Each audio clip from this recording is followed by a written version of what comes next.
Welcome all to சரிதா சமையல். இன்றைக்கி நம்ம சமையலில் ஒரு ஸ்நாக் ரெசிபி மெது போண்டா எப்படி பண்ணுறதுன்னு பார்க்கலாம். ரொம்பவே சாஃப்டாக இருக்கும், குயிக்காக செஞ்சு முடிச்சிடலாம், சாப்பிடவும் நல்லா டேஸ்ட்டாக இருக்கும். இப்போது இந்த மெது போண்டா எப்படி பண்ணுறதுன்னு பார்க்கலாம். மாவு பிசைய ஒரு அகலமான பாத்திரம் எடுத்துக்கலாம்.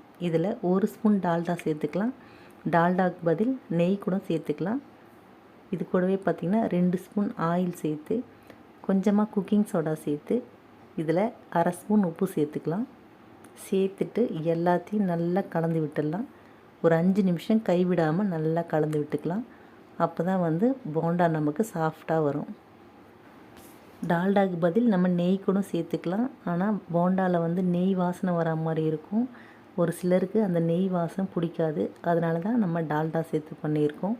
இப்போ பார்த்திங்கன்னா நல்லா கலந்து விட்டதுக்கப்புறம் இதில் 1/2 கப் கடலை மாவு சேர்த்துக்கலாம்.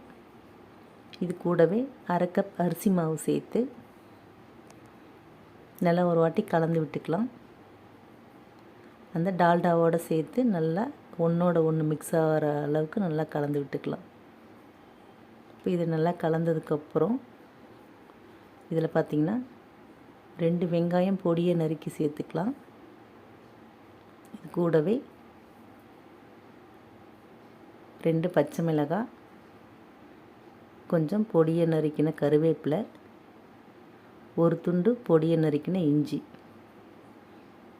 சேர்த்துட்டு நம்ம கையை வச்சு ஒரு வாட்டி நல்லா கலந்து விட்டுக்கலாம். அதுக்கப்புறம் நம்ம கொஞ்சமாக தண்ணி சேர்த்து பிசைஞ்சிக்கலாம். இப்போ இது கூட ஏற்கனவே பச்சை மிளகாய் 2 கட் பண்ணி சேர்த்துருக்கோம்.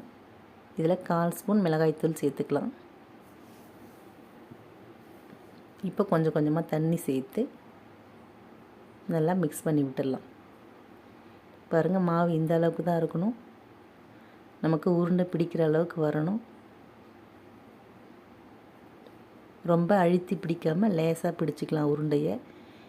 இப்போது எல்லாத்தையும் நம்ம உருண்டை பிடிச்சதுக்கப்புறம் கடாயில் எண்ணெய் சூடு பண்ணி மிதமான சூட்டில் இந்த உருண்டைகளை போட்டுக்கலாம்.